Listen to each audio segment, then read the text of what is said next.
ॐ श्री गणेशाय नमः। अथ श्री गणपति अथर्वशीर्षा। ॐ नमस्ते गणपतये। त्वमेव प्रत्यक्षं तत्त्वमसि, तवेव केवलं कर्तासि, त्वमेव केवलं धर्तासि, त्वमेव केवलं हर्तासि, त्वमेव सर्वं खल्विदं ब्रह्मासि, त्वं साक्षात् आत्मासि नित्यम्। ऋतं वच्मि सत्यं वच्मि, अवतं माम् अववक्तारम् अवश्रोतारम् अवदातारम् अवधातारम् अवानुचानमवशिष्यम् औपश्चातात् औपुरस्तातात् अवचोत्तरातात्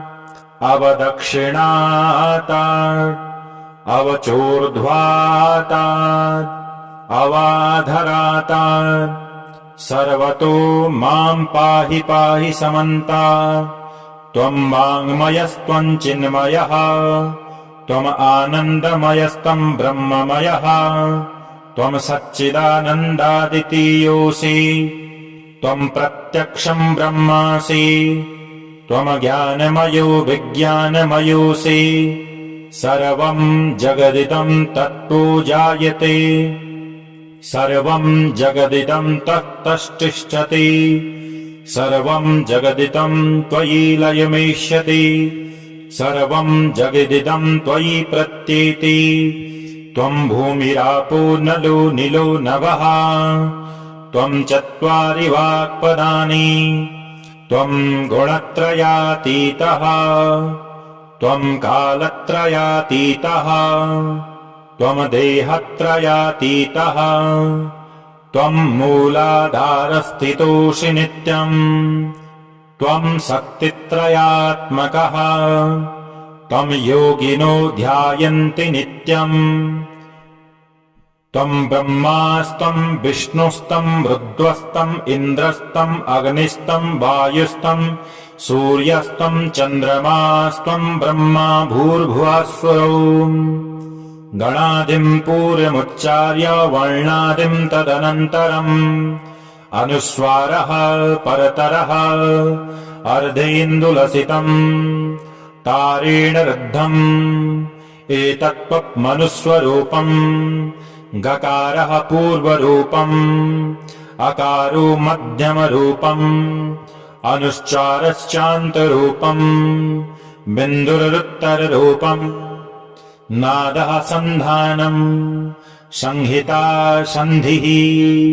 सैषा गणेशविद्या गणकऋषिः नृचिद्गायत्री छन्दः। ॐ गणपतिर्देवता, ॐ गं गणपतये नमः। एकदन्ताय विद्महे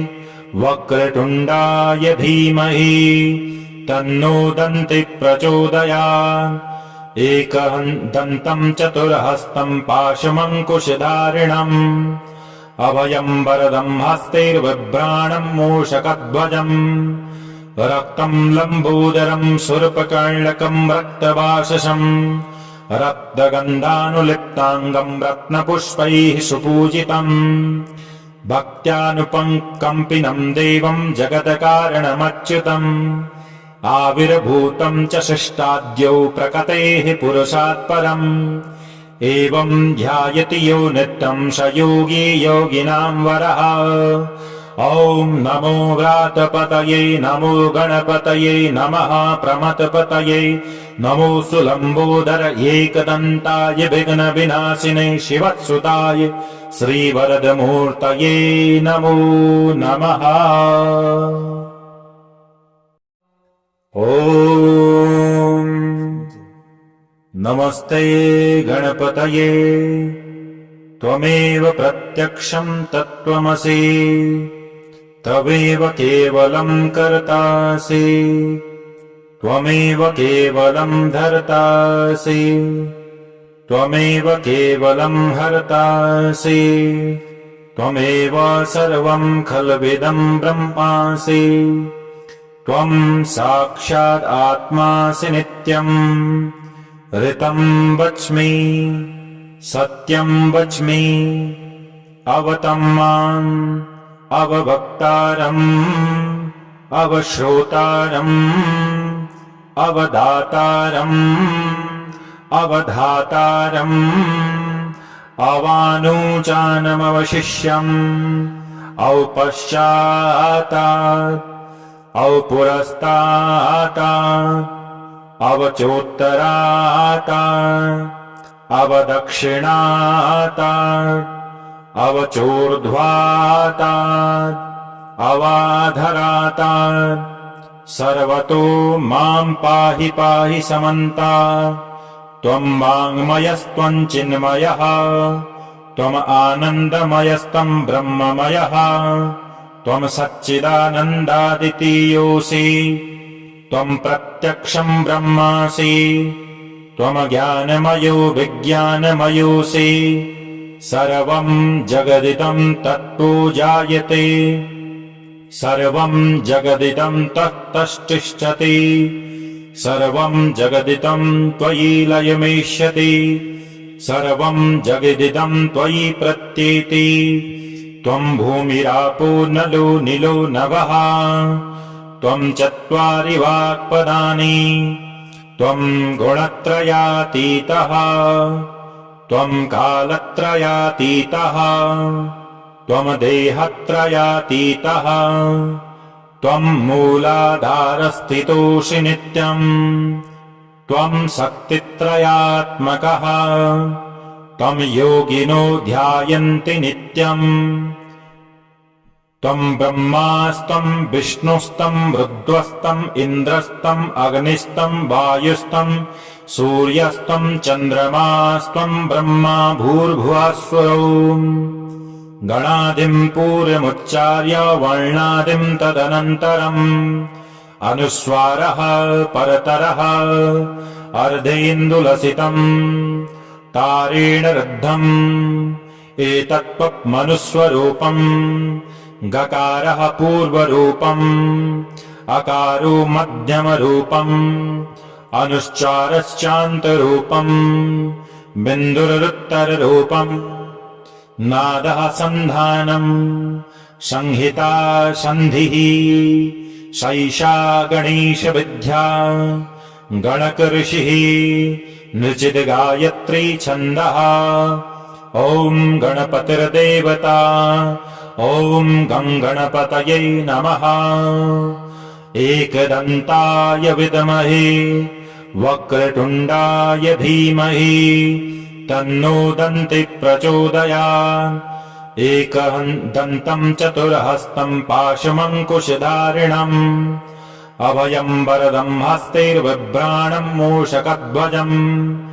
रक्तं लम्बोदरं शूर्पकर्णकं रक्तवाससम् रक्तगन्धानुलिप्ताङ्गं रत्नपुष्पैः सुपूजितम् भक्त्यानुकम्पिनं देवं जगत्कारणमच्युतम् आविर्भूतं च शिष्टाद्यौ प्रकृतेः पुरुषात् परम् एवं ध्यायति यो नित्यं स योगी योगिनां वरः ॐ नमो व्रातपतये नमो गणपतये नमः प्रमथपतये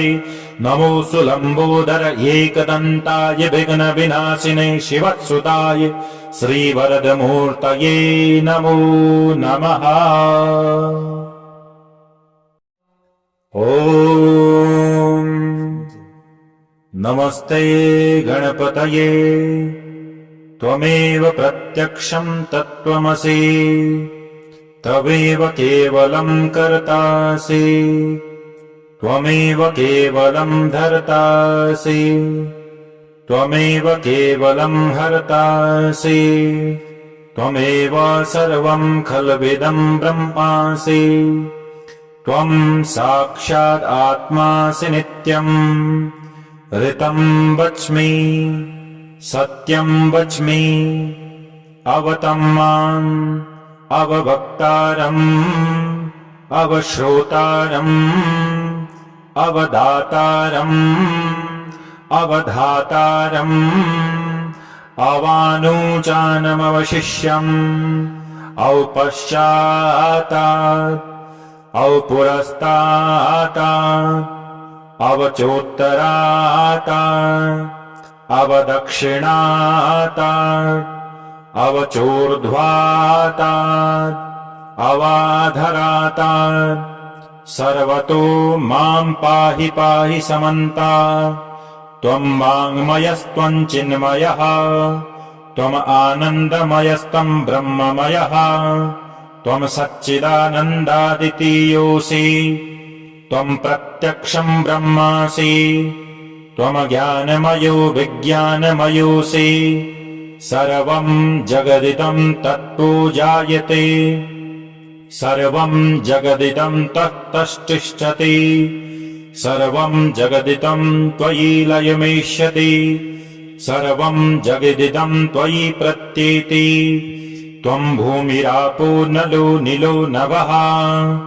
त्वं चत्वारि वाक्पदानि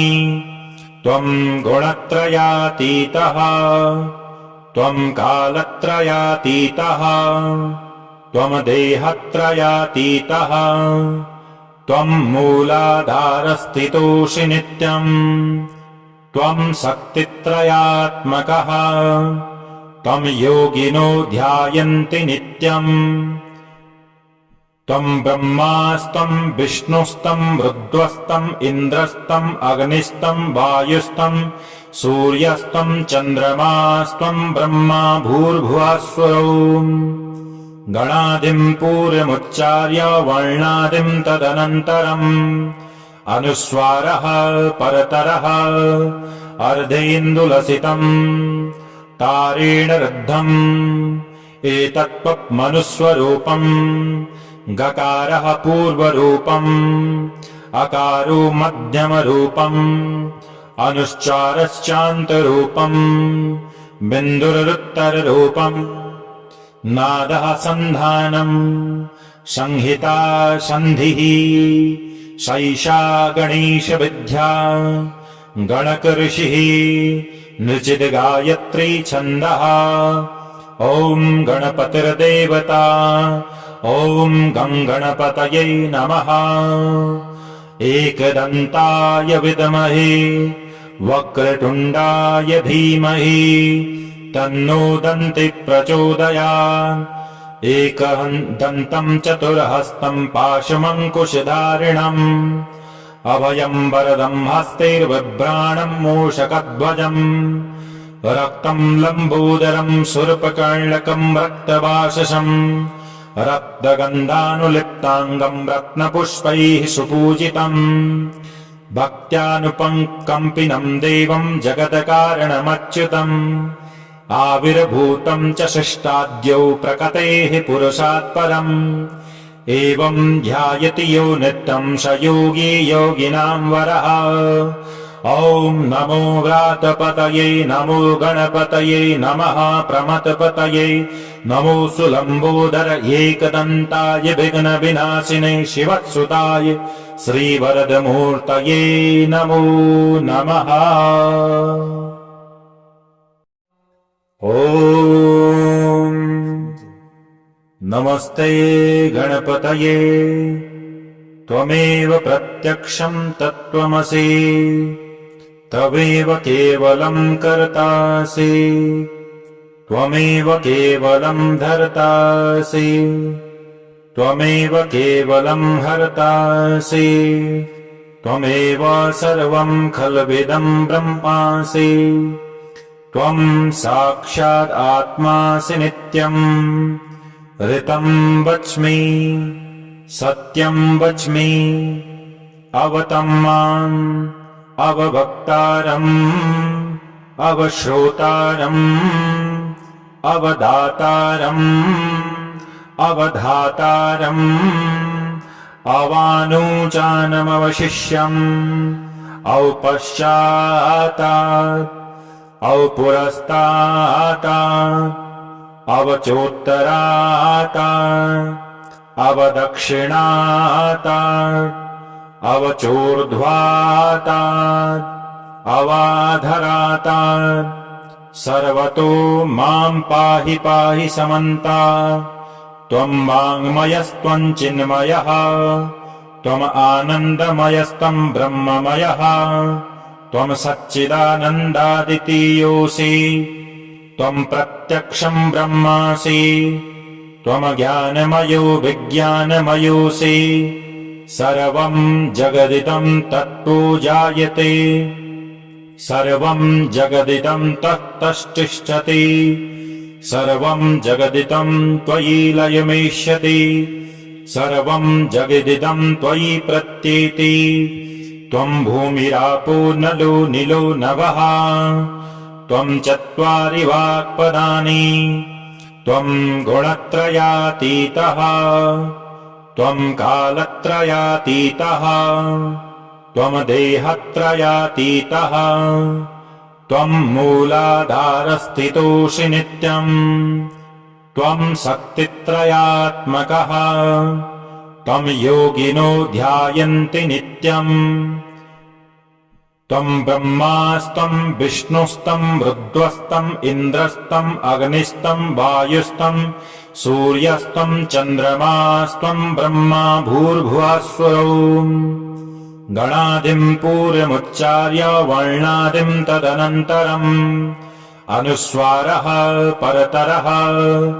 अर्धेन्दुलसितम् तारेण रुद्धम् एतत्त्वमनुस्वरूपम् गकारः पूर्वरूपम् अकारो मध्यमरूपम् अनुश्चारश्चान्तरूपम् बिन्दुरुत्तररूपम् नादः सन्धानम् संहिता सन्धिः सैषा गणेशविद्या गणकऋषिः नृचिद्गायत्री छन्दः ॐ गणपतिर्देवता ॐ गं गणपतये नमः एकदन्ताय विद्महे वक्रतुण्डाय धीमहि तन्नो दन्ति प्रचोदयात् एकदन्तं चतुर्हस्तं पाशमङ्कुशधारिणम् अभयं वरदं हस्तैर्बिभ्राणं मूषकध्वजम् रक्तं लम्बोदरं शूर्पकर्णकं रक्तवाससं रक्तगन्धानुलिप्ताङ्गं रत्नपुष्पैः सुपूजितम् भक्त्यानुकम्पिनं देवं जगत्कारणमच्युतम्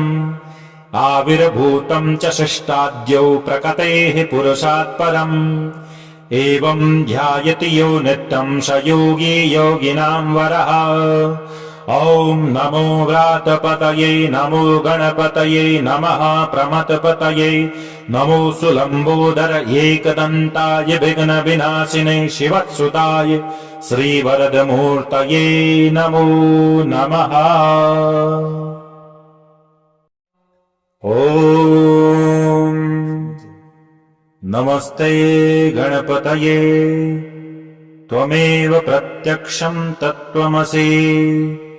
तवेव केवलं कर्तासि त्वमेव केवलं धर्तासि त्वमेव केवलं हर्तासि त्वमेव सर्वं खल्विदं ब्रह्मासि त्वं साक्षात् आत्मासि नित्यम् ऋतं वच्मि सत्यं वच्मि अवतं माम् अवभक्तारम् अवश्रोतारम् अवदातारम् अवधातारम् अवानुचानमवशिष्यम् औपश्चातात् औपुरस्तात् अवचोत्तरात् अवदक्षिणात् अवचोर्ध्वात् अवाधरात् सर्वतो मां पाहि पाहि समन्तात् त्वं वाङ्मयस्त्वं चिन्मयः त्वम् आनन्दमयस्तं ब्रह्ममयः त्वम् सच्चिदानन्दादितीयोऽसि त्वम् प्रत्यक्षम् ब्रह्मासि त्वम् ज्ञानमयो विज्ञानमयोऽसि सर्वम् जगदिदम् तत्तो जायते सर्वम् जगदिदम् तत्तष्टिष्ठति सर्वम् जगदिदम् त्वयि लयमेष्यति सर्वम् जगदिदम् त्वयि प्रत्येति त्वम् भूमिरापो नलो निलो नभः त्वम् चत्वारि वाक्पदानि त्वम् गुणत्रयातीतः त्वम् कालत्रयातीतः त्वम् देहत्रयातीतः त्वम् मूलाधारस्थितोऽसि नित्यम् त्वम् शक्तित्रयात्मकः त्वम् योगिनो ध्यायन्ति नित्यम् त्वम् ब्रह्मास्त्वम् विष्णुस्त्वम् रुद्रस्त्वम् इन्द्रस्त्वम् अग्निस्त्वम् वायुस्त्वम् सूर्यस्त्वम् चन्द्रमास्त्वम् ब्रह्मा भूर्भुवःस्वरो गणादिम् पूर्वमुच्चार्य वर्णादिम् तदनन्तरम् अनुस्वारः परतरः अर्धेन्दुलसितम् तारेण रुद्धम् एतत्त्वमनुस्वरूपम् गकारः पूर्वरूपम् अकारो मध्यमरूपम् अनुश्चारश्चान्तरूपम् बिन्दुरुत्तररूपम् नादः सन्धानम् संहिता सन्धिः सैषा गणेशविद्या गणकऋषिः नृचिद्गायत्री छन्दः ॐ गणपतिर्देवता ॐ गङ्गणपतये नमः एकदन्ताय विद्महे वक्रतुण्डाय धीमहि तन्नो दन्ति प्रचोदयात् एकदन्तम् चतुर्हस्तम् पाशमङ्कुशधारिणम् अभयम् वरदम् हस्तैर्बिभ्राणम् मूषकध्वजम् रक्तम् लम्बोदरम् शूर्पकर्णकम् रक्तवाससम् रक्तगन्धानुलिप्ताङ्गम् रत्नपुष्पैः सुपूजितम् भक्त्यानुपङ्कम्पिनम् देवम् जगत्कारणमच्युतम् आविर्भूतम् च शिष्टाद्यौ प्रकटेः पुरुषात् परम् एवम् ध्यायति यो नित्यम् स योगी योगिनाम् वरः ॐ नमो व्रातपतये नमो गणपतये नमः प्रमथपतये नमो सुलम्बोदर एकदन्ताय विघ्नविनाशिने शिवसुताय श्रीवरदमूर्तये नमो नमः ॐ नमस्ते गणपतये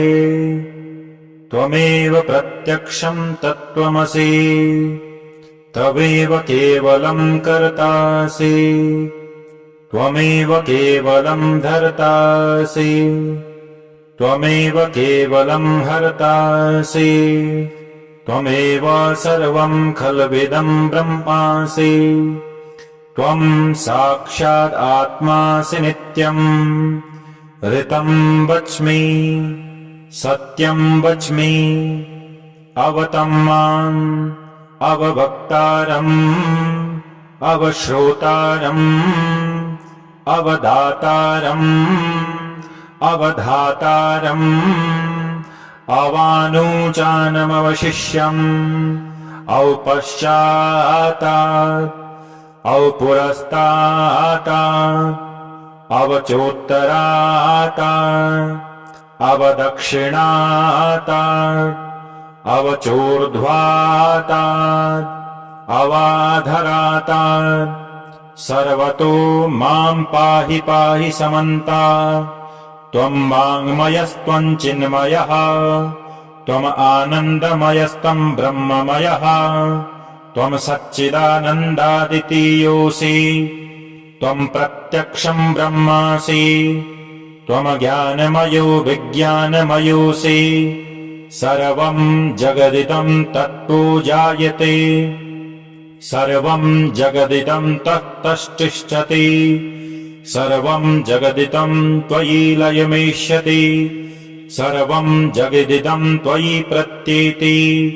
त्वं भूमिरापो नलो निलो नभः त्वं चत्वारि वाक्पदानि त्वं गुणत्रयातीतः त्वं कालत्रयातीतः त्वं देहत्रयातीतः त्वं मूलाधारस्थितोऽसि नित्यम् त्वं शक्तित्रयात्मकः त्वं योगिनो ध्यायन्ति नित्यम् त्वं ब्रह्मास्तं विष्णुस्तं रुद्रस्तं इन्द्रस्तं अग्निस्तं वायुस्तं सूर्यस्तं चन्द्रमास्तं ब्रह्मा भूर्भुवस्सुरौ गणादिं पूर्वमुच्चार्य वर्णादिं तदनन्तरम् अनुस्वारः परतरः अर्धेन्दुलसितम् तारेण रुद्धम् एतत्त्वमनुस्वरूपम् गकारः पूर्वरूपम् अकारो मध्यमरूपम् अनुश्चारश्चान्तरूपम् बिन्दुरुत्तररूपम् नादः सन्धानम् संहिता सन्धिः सैषा गणेशविद्या गणकऋषिः नृचिद्गायत्री छन्दः ॐ गणपतिर्देवता ॐ गं गणपतये नमः एकदन्ताय विद्महे वक्रतुण्डाय धीमहि तन्नो दन्ति प्रचोदयात् एकदन्तं चतुर्हस्तं पाशमङ्कुशधारिणम् अभयं वरदं हस्तैर्बिभ्राणं मूषकध्वजम् रक्तं लम्बोदरं शूर्पकर्णकं रक्तवाससम् रक्तगन्धानुलिप्ताङ्गं रत्नपुष्पैः सुपूजितम् भक्त्यानुकम्पिनं देवं जगत्कारणमच्युतम् आविर्भूतं च शिष्टाद्यौ प्रकृतेः पुरुषात् परम् एवं ध्यायति यो नित्यं स योगी योगिनां वरः ॐ नमो व्रातपतये नमो गणपतये नमः प्रमथपतये नमो सुलम्बोदर एकदन्ताय विघ्नविनाशिने शिवसुताय श्रीवरदमूर्तये नमो नमः। ॐ नमस्ते गणपतये त्वमेव प्रत्यक्षं तत्त्वमसि तवेव केवलं कर्तासि त्वमेव केवलं धर्तासि त्वमेव केवलं हर्तासि त्वमेव सर्वं खल्विदं ब्रह्मासि त्वं साक्षात् आत्मासि नित्यम्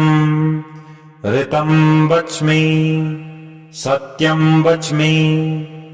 अवतं माम् अववक्तारम् अवश्रोतारम् अवदातारम् अवधातारम् अवानुजानमवशिष्यम् औपश्चातात् औपुरस्तातात् अवचोत्तरातात् अवदक्षिणातात् अवचोर्ध्वातात् अवाधरातात् सर्वतो मां पाहि पाहि समन्तात् त्वं वाङ्मयस्त्वं चिन्मयः त्वम् आनन्दमयस्तं ब्रह्ममयः त्वं सच्चिदानन्दादितीयोऽसि त्वं प्रत्यक्षं ब्रह्मासि त्वं ज्ञानमयो विज्ञानमयोऽसि सर्वं जगदिदं तत्तो जायते सर्वं जगदिदं तत्तष्टिष्ठति सर्वं जगदिदं त्वयि लयमेष्यति सर्वं जगदिदं त्वयि प्रत्येति त्वं भूमिरापो नलो निलो नभः त्वं चत्वारि वाक्पदानि त्वं गुणत्रयातीतः त्वं कालत्रयातीतः त्वम् देहत्रयातीतः त्वम् मूलाधारस्थितोऽसि नित्यम् त्वम् शक्तित्रयात्मकः त्वम् योगिनो ध्यायन्ति नित्यम् त्वम् ब्रह्मास्त्वम् विष्णुस्त्वम् रुद्रस्त्वम् इन्द्रस्त्वम् अग्निस्त्वम् वायुस्त्वम् सूर्यस्त्वम् चन्द्रमास्त्वम् ब्रह्मा भूर्भुवःस्वरो गणादिम् पूर्वमुच्चार्य वर्णादिम् तदनन्तरम् अनुस्वारः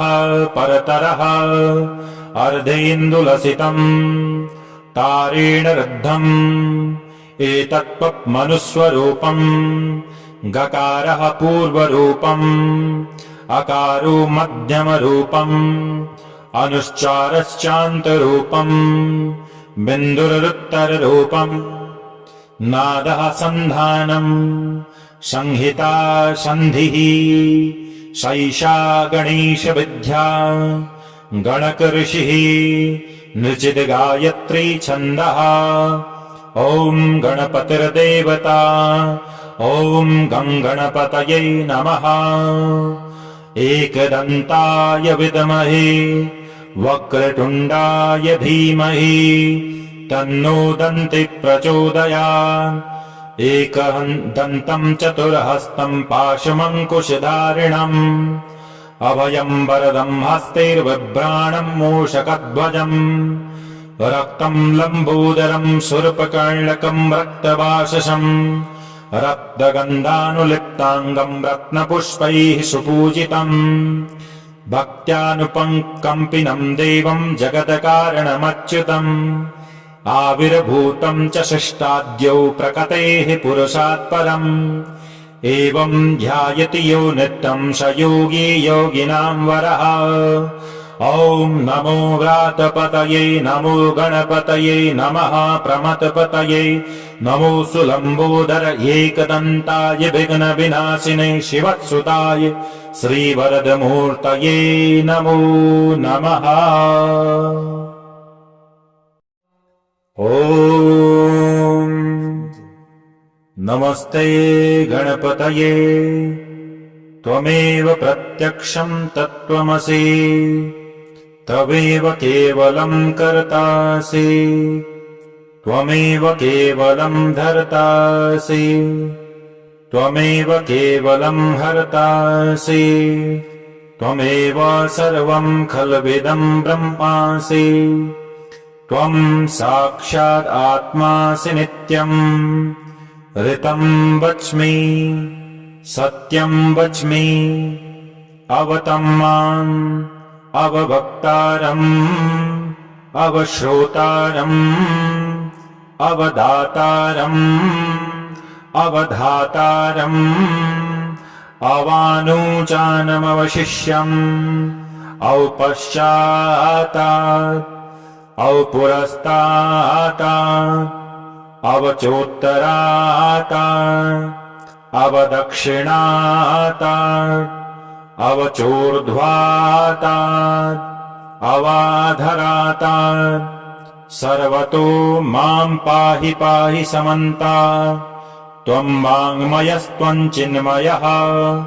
त्वम् आनन्दमयस्त्वम् ब्रह्ममयः त्वम् सच्चिदानन्दादितीयोऽसि त्वम् प्रत्यक्षम् ब्रह्मासि त्वम् ज्ञानमयो विज्ञानमयोऽसि सर्वम् जगदिदम् तत्तो जायते सर्वम् जगदिदम् तत्तष्टिष्ठति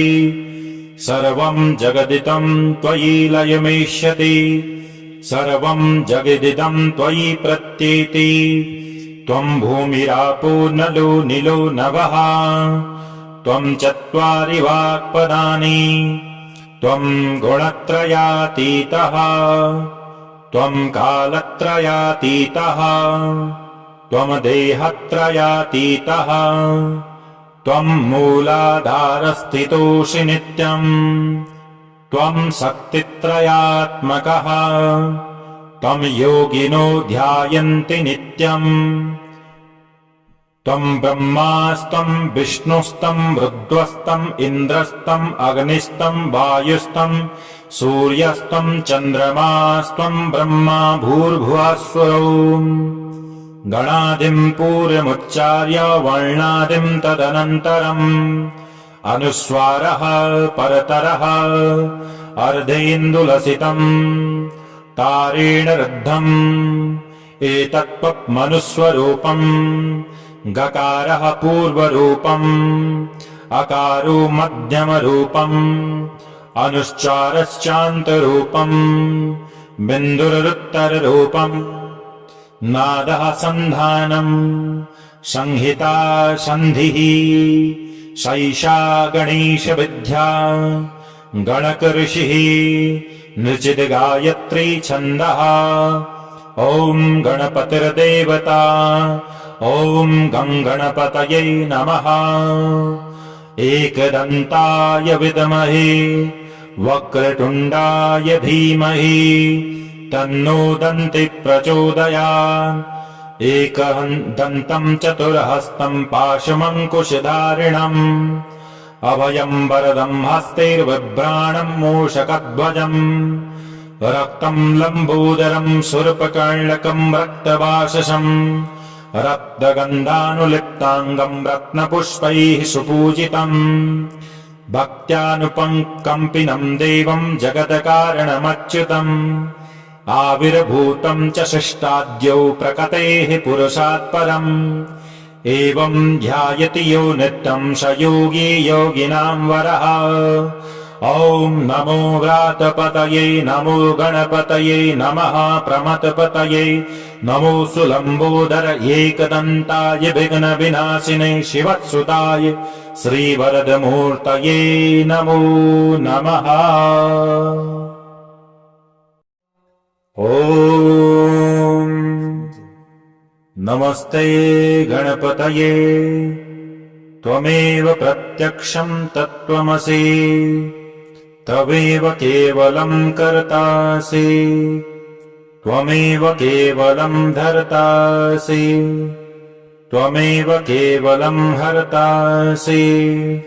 त्वमेव सर्वम् खल्विदम् ब्रह्मासि त्वम् साक्षात् आत्मासि नित्यम् ऋतम् वच्मि सत्यम् वच्मि अवतम् माम् अवभक्तारम् अवश्रोतारम् अवदातारम् अवधातारम् अवानुजानमवशिष्यम् औपश्चातात् औपुरस्तातात् अवचोत्तरातात् अवदक्षिणातात् अवचोर्ध्वातात् अवाधरातात् सर्वतो माम् पाहि पाहि समन्तात् त्वम् वाङ्मयस्त्वम् चिन्मयः त्वम् आनन्दमयस्त्वम् ब्रह्ममयः त्वम् सच्चिदानन्दादितीयोऽसि त्वम् प्रत्यक्षम् ब्रह्मासि त्वम् ज्ञानमयो विज्ञानमयोऽसि सर्वम् जगदिदम् तत्तो जायते सर्वम् जगदिदम् तत्तष्टिष्ठति सर्वम् जगदिदम् त्वयि लयमेष्यति सर्वम् जगदिदम् त्वयि प्रत्येति त्वम् भूमिरापो नलो निलो नभः त्वम् चत्वारि वाक्पदानि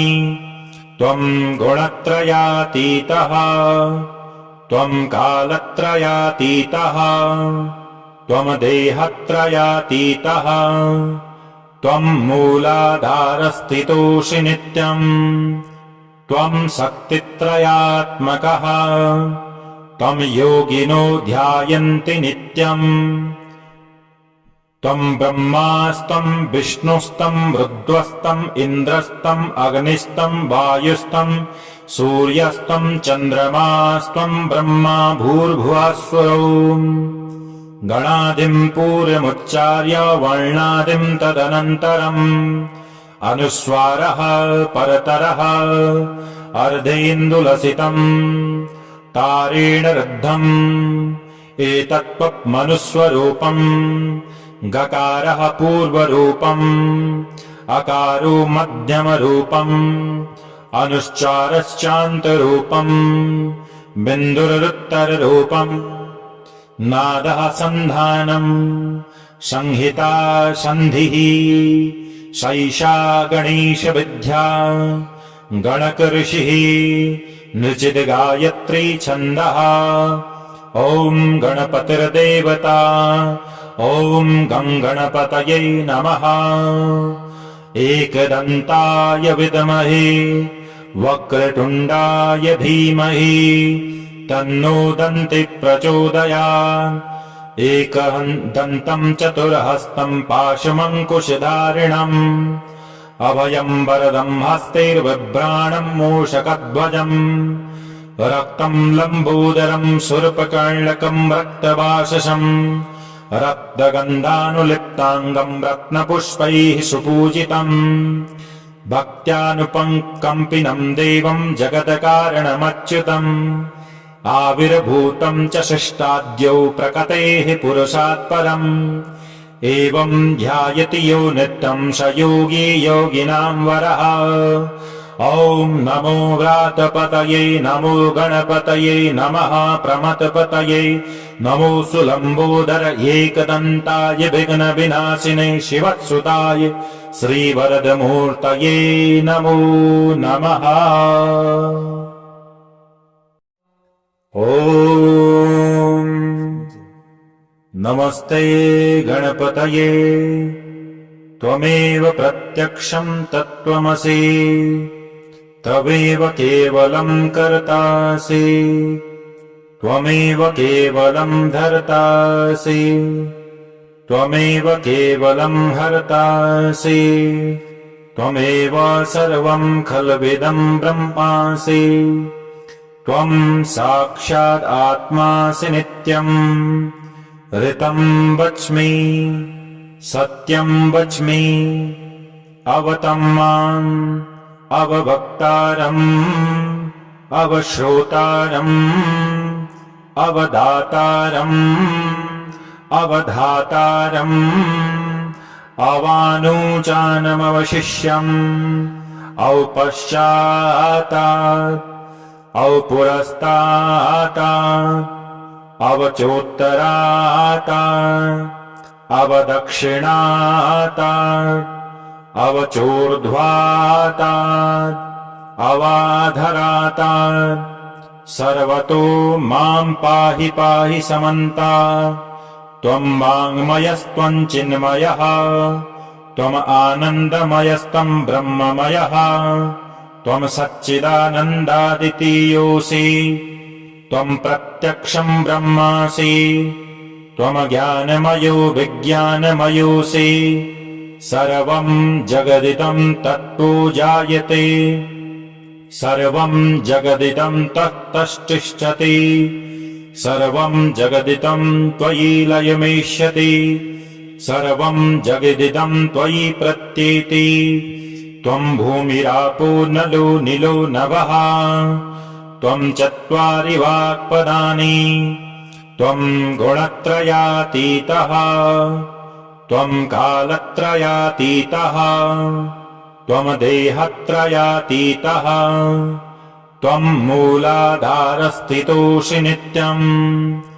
त्वं शक्तित्रयात्मकः त्वं योगिनो ध्यायन्ति नित्यम् त्वं ब्रह्मास्तं विष्णुस्तं रुद्रस्तं इन्द्रस्तं अग्निस्तं वायुस्तं सूर्यस्तं चन्द्रमास्तं ब्रह्मा भूर्भुवस्सुरौ गणादिं पूर्वमुच्चार्य वर्णादिं तदनन्तरम् अनुस्वारः परतरः अर्धेन्दुलसितम् तारेण रुद्धम् एतत्त्वमनुस्वरूपम् गकारः पूर्वरूपम् अकारो मध्यमरूपम् अनुश्चारश्चान्तरूपम् बिन्दुरुत्तररूपम् नादः सन्धानम् संहिता सन्धिः सैषा गणेशविद्या गणकऋषिः नृचिद्गायत्री छन्दः ॐ गणपतिर्देवता ॐ गणपतये नमः एकदन्ताय विद्महे वक्रतुण्डाय धीमहि तन्नो दन्ति प्रचोदयात् एकदन्तं चतुर्हस्तं पाशमङ्कुशधारिणम् अभयं वरदं हस्तैर्बिभ्राणं मूषकध्वजम् रक्तं लम्बोदरं शूर्पकर्णकं रक्तवाससम् रक्तगन्धानुलिप्ताङ्गं रत्नपुष्पैः सुपूजितम् भक्त्यानुकम्पिनं देवं जगत्कारणमच्युतम् आविर्भूतं च शिष्टाद्यौ प्रकृतेः पुरुषात् परम् एवं ध्यायति यो नित्यं स योगी योगिनां वरः ॐ नमो व्रातपतये नमो गणपतये नमः प्रमथपतये नमो सुलम्बोदर एकदन्ताय विघ्नविनाशिने शिवसुताय श्रीवरदमूर्तये नमो नमः ॐ नमस्ते गणपतये त्वमेव प्रत्यक्षं तत्त्वमसि तवेव केवलं कर्तासि त्वमेव केवलं धर्तासि त्वमेव केवलं हर्तासि त्वमेव सर्वं खल्विदं ब्रह्मासि त्वं साक्षात् आत्मासि नित्यम् ऋतं वच्मि सत्यं वच्मि अवतं माम् अववक्तारम् अवश्रोतारम् अवदातारम् अवधातारम् अवानुचानमवशिष्यम् औपश्चातात् औपुरस्तातात् अवचोत्तरातात् अवदक्षिणातात् अवचोर्ध्वातात् अवाधरातात् सर्वतो मां पाहि पाहि समन्तात् त्वं वाङ्मयस्त्वं चिन्मयः त्वम् आनन्दमयस्तं ब्रह्ममयः त्वं सच्चिदानन्दादितीयोऽसि त्वं प्रत्यक्षं ब्रह्मासि त्वं ज्ञानमयो विज्ञानमयोऽसि सर्वं जगदिदं तत्तो जायते सर्वं जगदिदं तत्तष्टिष्ठति सर्वं जगदिदं त्वयि लयमेष्यति सर्वं जगदिदं त्वयि प्रत्येति त्वं भूमिरापो नलो निलो नभः त्वं चत्वारि वाक्पदानि त्वं गुणत्रयातीतः त्वं कालत्रयातीतः त्वं देहत्रयातीतः त्वं मूलाधारस्थितोऽसि नित्यम् त्वं शक्तित्रयात्मकः त्वं योगिनो ध्यायन्ति नित्यम् त्वं ब्रह्मास्तं विष्णुस्तं रुद्रस्तं इन्द्रस्तं अग्निस्तं वायुस्तं सूर्यस्तं चन्द्रमास्तं ब्रह्मा भूर्भुवस्सुरौ गणादिं पूर्वमुच्चार्य वर्णादिं तदनन्तरम् अनुस्वारः परतरः अर्धेन्दुलसितम् तारेण रुद्धम् एतत्त्वमनुस्वरूपम् गकारः पूर्वरूपम् अकारो मध्यमरूपम् अनुश्चारश्चान्तरूपम् बिन्दुरुत्तररूपम् नादः सन्धानम् संहिता सन्धिः सैषा गणेशविद्या गणकऋषिः नृचिद्गायत्री छन्दः ॐ गणपतिर्देवता ॐ गणपतये नमः एकदन्ताय विद्महे वक्रतुण्डाय धीमहि तन्नो दन्ति प्रचोदयात्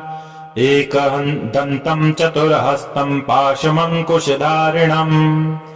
अभयम् वरदम् हस्तैर्बिभ्राणम् मूषकध्वजम्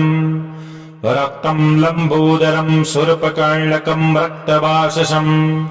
रक्तगन्धानुलिप्ताङ्गम् रत्नपुष्पैः सुपूजितम्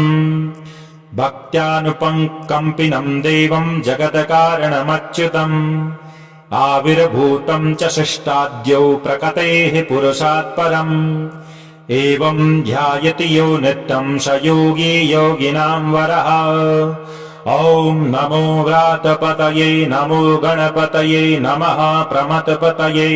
नमो सुलम्बोदर एकदन्ताय विघ्नविनाशिने शिवसुताय श्रीवरदमूर्तये नमो नमः।